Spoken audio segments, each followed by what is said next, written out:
Good morning সবাইকে। আমি পৌশালী। পৌষ সানশাইনের আবারও নতুন একটা ব্লগে আপনাদের সবাইকে জানাই অনেক স্বাগত।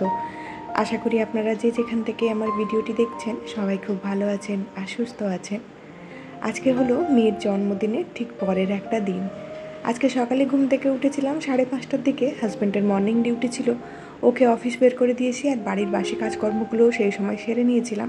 তারপরে এখন বেজে গিয়েছে প্রায় 9টা মতো। মেয়েকে নিয়ে এই একটু আগে ঘুম থেকে উঠলাম। উঠেই কিন্তু সবার আগে মেয়ের জন্য আলু সেদ্ধ আর ভাতটা বসিয়ে এদিকে কাজে লেগে পড়েছি। এই বেডশিটটা কিছুদিন আগে মার্কেট থেকে নিয়েছিলাম, মানে লোকাল মার্কেট থেকে।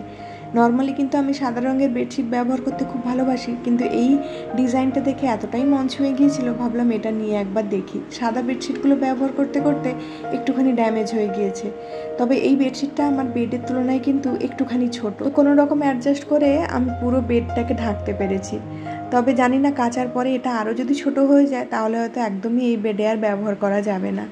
তো সকালবেলা উঠেই কিন্তু মেয়েকে আগে হোমিওপ্যাথিক ওষুধটা খাইয়ে দিলাম। কালকে যেহেতু ওর জন্মদিন ছিল আর তার আগেই না ওর একটুখানি পেট খারাপ মতো হয়ে গিয়েছিল, তো হোমিওপ্যাথিক ডাক্তারের কাছ থেকে গিয়ে একটা ওষুধ এনেছিলাম। তো সেই ওষুধটাই ওকে মনে করে খাইয়ে দিলাম। আমি আবার ওষুধ খাওয়ানোতে একটুখানি ঢিলেমি করি, মানে নিজেও যেরকম ওষুধ খেতে ভুলে যাই, মেয়েকেও মাঝে মধ্যে সময় ওষুধ দিতে ভুলে যাই। আমার হাজব্যান্ড আবার ওই কাজে একদম পারফেক্ট। টাইমে ওষুধ দিতে বললে ও কিন্তু সব সময় রেডি থাকে। তো ও যখন করে বাড়িতে থাকে ও তো ওষুধটা খাইয়ে দেয়। আর আজকে যেহেতু ও সকালে ডিউটিতে বেরিয়ে গিয়েছে, আমি খাইয়ে দিলাম ওষুধটা। আর এখানটায় আজকে সকাল থেকে মেয়ের এরকম ধরনের কান্নাকাটি শুরু হয়েছে। এই ব্যাগের মধ্যে করে আমার সাথে ঘুরবে, একদমই নিচে থাকতে চাইছে না। আর আমি কি চেষ্টা করছি ওকে ছেড়ে কোনো রকম তাড়াতাড়ি কাজগুলো সেরে নেই, কিন্তু এত নাছোড়বান্দা হয়ে গেল, শেষমেশ করে আমাকে ব্যাগে নিতেই হলো। মানে ব্যাগে না নিলে কিছুতেই আমাকে কাজ করতে দিচ্ছে না। কোনো রকম ওকে ব্যাগের মধ্যে নিয়ে এদিকের বেডরুমটাতে চলে এসেছি। অনেক দিন হয়ে গিয়েছে এই বেডরুমের বেডশিটটা চেঞ্জ করা হয়নি, তাই ভাবলাম আজকে একটা নতুন বেডশিট দিয়ে দিই, দেখতেও যেরকম ভালো লাগবে আর একটুখানি রিফ্রেশও লাগবে রুমটা। আজ অনেক দিন পরে মেয়েকে এরকমভাবে নিয়ে কাজ করছি। যখন প্রথম এই ব্যাগটা কিনেছিলাম তখন ব্যাগের মধ্যে কিছুতেই থাকতে চাইতো না, কিন্তু এই কিছুদিন যাবৎ দেখছি ব্যাগের মধ্যেই ও থাকবে। মানে যখন সকালবেলা ওর বাবা বাড়িতে থাকে না তখন আমাকে তো একা পায়, আর আমাকে একা পেলেই ও ব্যাগের মধ্যে বসে থাকবে। আমি যাই কাজ করি না কেন ওকে ব্যাগের মধ্যে নিয়েই করতে হবে। যাই হোক, শত কষ্ট হলেও আমি কিন্তু দিনের শেষে একজন মাকে অনেক কষ্ট সহ্য করতে হয়। ওকে নিয়ে কোনো রকম করে বেডটা গুছিয়ে নিয়েছি। আর এই যে গাড়িটা দেখতে পাচ্ছেন, এটা কিন্তু জন্মদিনে ওর বাবা ওকে গিফট করেছে। এখন আর গাড়িতে বসতে চাইছে না। যখন নিয়ে গিয়েছিলাম ওকে কিনতে তখন গাড়িতে বসে চারিদিকে ঘুরছিল, এখন যখন বাড়িতে নিয়ে এসেছি এখন আর বসতে চাইছে না। তো বেডশিটগুলোকে বের করে নিয়েছিলাম ওয়াশিং মেশিনে দেবো। আর সকালবেলা যখন হাজব্যান্ড বেরিয়েছিল তখন এই কয়েকটা জামা মেশিনে কেচে নিয়েছিলাম, ভেবেছিলাম যখন আবার উঠবো তখন একদম রোদে দিয়ে দেবো। আজকে দেখছি একটু একটু রোদও বেরিয়েছে, জামাগুলো দিয়ে দিই, আশা করছি বিকেলের মধ্যে শুকিয়ে যাবে। ওদিকের বারান্দাটা একদম ভর্তি হয়ে গিয়েছে, যে কয়েকটা ছিল এখন এদিকে দিয়ে দিলাম। এই যে এদিকে কিন্তু মেয়ের ভাতটাও হয়ে গিয়েছে। আর আজকে দেখছি ভাতে বড্ড বেশি ফ্যান রয়ে গিয়েছে। আমি কিন্তু সকালবেলা এতটা ফ্যান দিই না, মানে ফ্যান যতটা থাকে সেটাকে ছেঁকে নিই আর প্রয়োজন অনুযায়ী ভাতের সাথে অল্প অল্প করে ফ্যানটা মিশিয়ে নিই। আর একটুখানি বাটার দিয়ে দিলাম। এখন চললাম ওকে খাওয়াতে গোটা ফ্ল্যাটে আমাকে বাড়ি বাড়ি ঘুরতে হয়। মোটামুটি 1 ঘন্টা মতো লেগে গিয়েছে মেয়েকে খাইয়ে দাইয়ে আসতে। এসেই আগে ওয়াশিং মেশিনটা চালিয়ে দিলাম।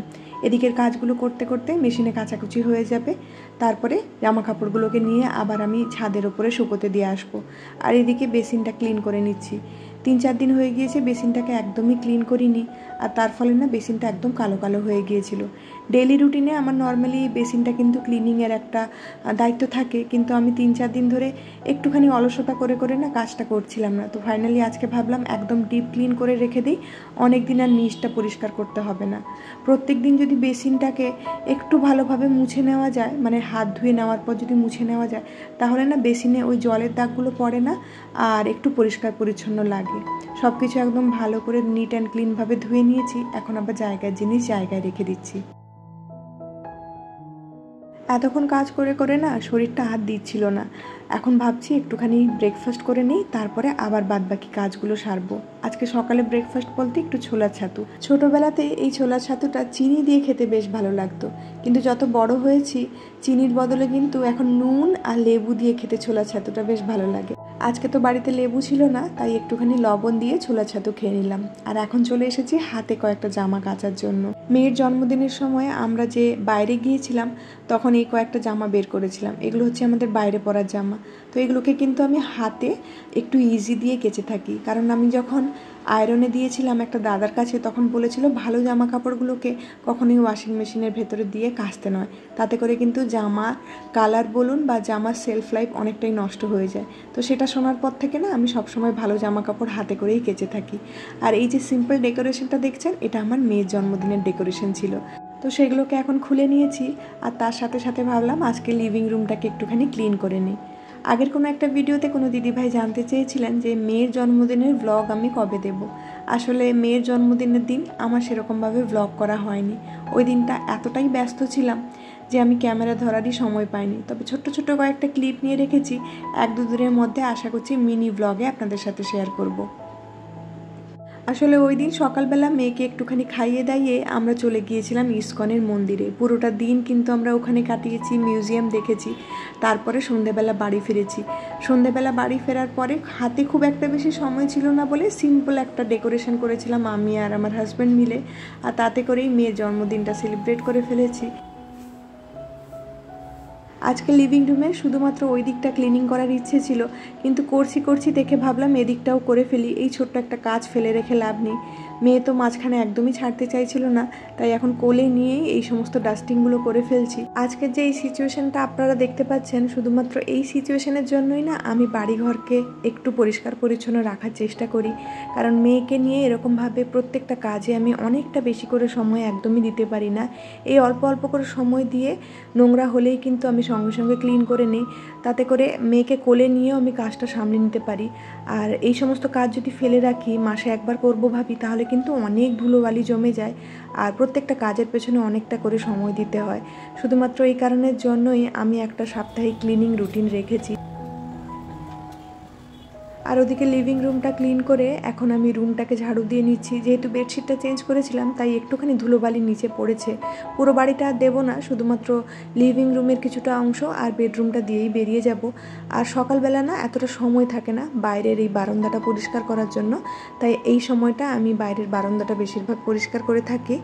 আর এই তো 2 দিন আগে কিন্তু এই কৌটোগুলোকে আমি ধুয়ে শুকোতে রেখে দিয়েছিলাম। এখন কয়েকটা জিনিসকে আমি আবার ঢেলে নিচ্ছি। মুগ ডালটা বাড়ন্ত ছিল, সেটাকে আবার স্টোর করে রেখে দিলাম। আর আটাটাও ঢালবো করে ঢালা হচ্ছিল না, ফাইনালি আটাটা ঢেলে দিলাম। পুরোটা আটা কিন্তু এর মধ্যে আসে না, প্রায় 2 কেজি মতো আটা আসে, আর 3 কেজি মতো আমাকে ভালোভাবে স্টোর করে রেখে দিতে হয়। তো নিচের যে কৌটোগুলো থাকে, মানে অর্গানাইজারগুলো থাকে, এর মধ্যেই আমি আটাটাকে স্টোর করে রাখছি। এই সমস্ত কন্টেনারের মধ্যে আমি সবসময় 2-4টে করে লবঙ্গ ফেলে দিই, তা না হলে এই যে খালি প্যাকেটগুলো থাকে না, এর মধ্যে পোকা ধরে যাওয়ার চান্স থাকে। দেখো দেখো বাইরেকে দেখো, আয় আয় আয় আয় বলো, আয় বলো। হ্যাঁ বলো, আমি চাল দিচ্ছি, বলো চাল, চাল বলো, খাও খাও বলো, দিয়ে দাও মা, সাইডে এসো না, দাও চাল দিয়ে দাও। হ্যাঁ এবার এখানে বসে থাকো, দেখো এখানে দেখো, বাইরে আসবে মামা, কাজ করো, তুমি বসে দেখো। হ্যাঁ বসো বসো বসো, লুকিয়ে থাকো। এই দেখো এসেছে, এই দেখো বাইরে এসেছে। আজ অনেক দিনের দীর্ঘ প্রতীক্ষার পরে আমার মেয়ের মুখে ছোট্ট ছোট্ট কয়েকটা কথা আমরা শুনতে পাচ্ছি। তো এটা আমার জন্য এক ধরনের ব্লেসিংস বলা যেতে পারে। খুবই দুশ্চিন্তায় ছিলাম মেয়ের কথা না বলা নিয়ে, তো সেই খুশিটাও আপনাদের সাথে শেয়ার না করে পারলাম না। আর এই তো এদিকে চায়ের প্যাকেটটা অনেক দিন ধরে খোলা হয়ে পড়েছিল, তো আজকে ফাইনালি কৌটোর মধ্যে ঢুকিয়ে দিলাম। এই চাটা আমরা বেশ কয়েকদিন হলো খাচ্ছি। চায়ের মধ্যে এলাইচি দেওয়া রয়েছে, চায়ের টেস্টটা এতটাই ভালো, দুধ চা খেতে কিন্তু বেশ ভালো লাগে। তবে আমরা চা তো খুব একটা বেশি খাই না, তাই ছোট্ট একটা প্যাকেট এনে রাখা আছে, মাঝে মধ্যে যদি ইচ্ছে করে তবেই খাই। আর এখন চলে এসেছি দুজনে মিলে স্নান করে একদম পুজো করতে। আগের দিন বিগ বাস্কেট থেকে যে তেলটা আনা হয়েছিল, তার মধ্যে একটা তেল প্রদীপ জ্বালানোর জন্য রেখে দিচ্ছি। আর এইরকম ধরনের কাপ ধূপগুলো মাঝে মধ্যে বাড়িতে আমি প্রজ্বলিত করে থাকি। তো এটা আমি বিগ বাস্কেট থেকে নিয়েছিলাম, তবে এটার গন্ধটা খুব একটা ভালো নয় দেখলাম, একটু পোড়া পোড়া মতো গন্ধ। তো এর সাথে এরকম একটা সিমেন্টের ট্রে মতো দেয় ছোট, তার উপরে এই কাপটা রেখে জ্বালাতে হয়। এটা যখন পুরোপুরি জ্বলে যায় না, তখন খুব বেশি গরম হয়ে যায়, যে কোনো ধরনের সারফেসে রাখলে সেটা পুড়ে যাওয়ার সম্ভাবনা থাকে। তো এই করে করে কিন্তু আমার অনেকগুলো জায়গাতে একটু কালো কালো দাগ পড়ে গিয়েছে। তো চলুন তাহলে পুজোটা করতে করতে আগের দিনের ভিডিওতে করা কয়েকজন মিষ্টি মিষ্টি দিদি ভাই আর বোনেদের নামগুলো আমি নিয়ে নিই।